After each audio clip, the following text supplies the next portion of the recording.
Bonjour à tous, ceci est la deuxième vidéo de cette série. Cette fois-ci, nous parlerons de l'Empire Rakata ainsi que du lien qu'ils avaient avec l'Ordre Jedi. Si vous n'avez pas encore vu la première vidéo de la série, ou si vous ne connaissez rien sur les prédécesseurs des Jedi, vous pouvez aller voir ma dernière vidéo sur l'Ordre Jedi qui s'affiche en haut à droite. Comme j'avais dit dans la précédente vidéo, je ferai aussi des parenthèses pour parler des Jedi, car il reste encore plein de choses à dire sur eux. Mais dans cette vidéo, on parlera surtout de l'Empire Rakata et du conflit qu'ils ont eu avec les Jedi. Plusieurs années avant la création de leur empire, les Rakata étaient une espèce solitaire au reste de la galaxie.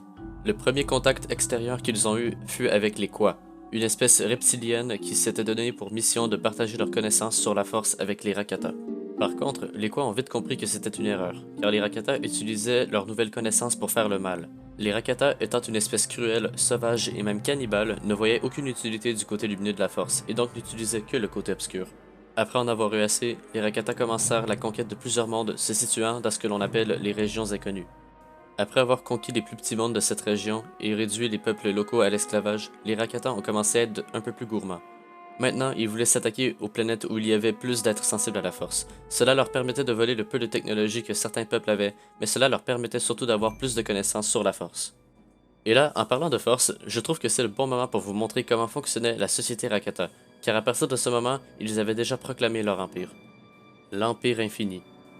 Pourquoi Empire Infini? Ben logique, car ils avaient pour but de faire durer leur empire jusqu'à la fin des temps. Bon, revenons à ce que je disais. L'Empire Infini fonctionnait d'une manière des plus originales, mais efficace pour son époque. En effet, le moteur de la société était majoritairement alimenté par une ressource, la force. La même force que les Kwa avaient enseignée aux Rakata, ainsi que celle utilisée pour conquérir et réduire des systèmes de planètes en esclavage. D'ailleurs, c'est obligatoire, j'y reviendrai sur cette manière d'utiliser la force, car elle est unique et intéressante, mais aussi car c'est ce qui mènera les Rakata à leur perte. Après plusieurs millénaires, l'Empire a atteint son apogée. Avec plus de 500 mondes sous son joug et plus d'1 billion d'esclaves répartis dans la galaxie, les Rakata étaient bel et bien les souverains de la galaxie. C'était le plus grand empire jamais créé à son époque, et probablement le plus grand empire à ne jamais avoir existé dans l'univers de Star Wars, malgré que c'est très débattable. L'Empire Rakata était reconnu pour mettre les espèces primitives qu'il croisait en esclavage, tout type d'espèces confondues, des Wookiees aux Twi'lek jusqu'aux humains.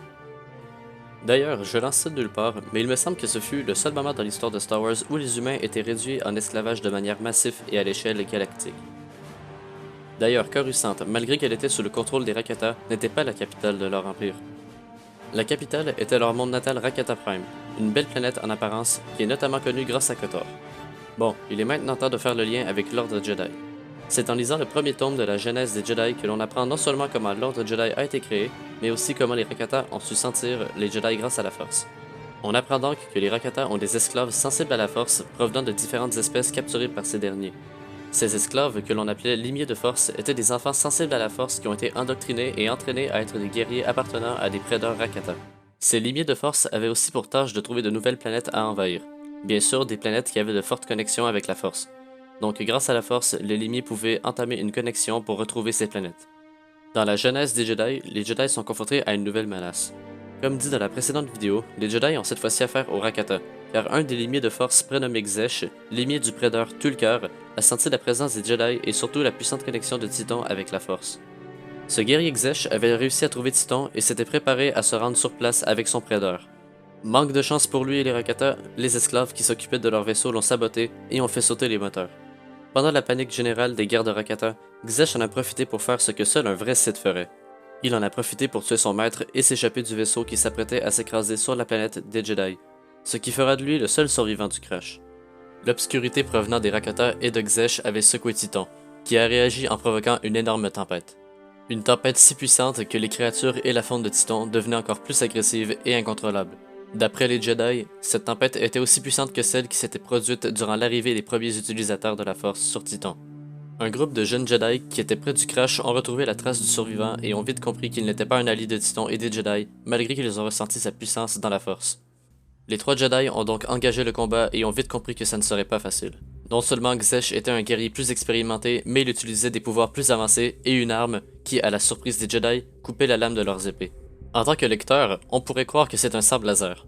En réalité, ce n'est pas un sabre laser, mais une variante très similaire.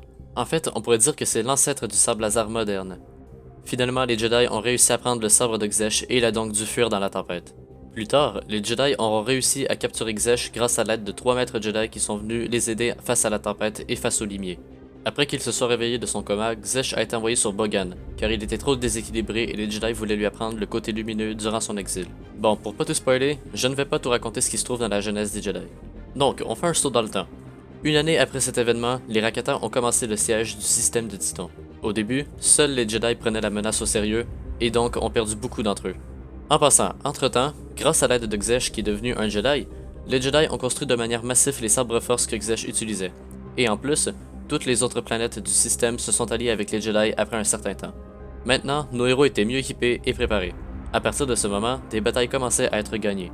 La guerre s'est terminée une fois que les Jedi ont activé la Toyor au-dessus de Titan, ce qui empêcha les Rakata de tomber sur une technologie abandonnée qu'ils étaient venus chercher.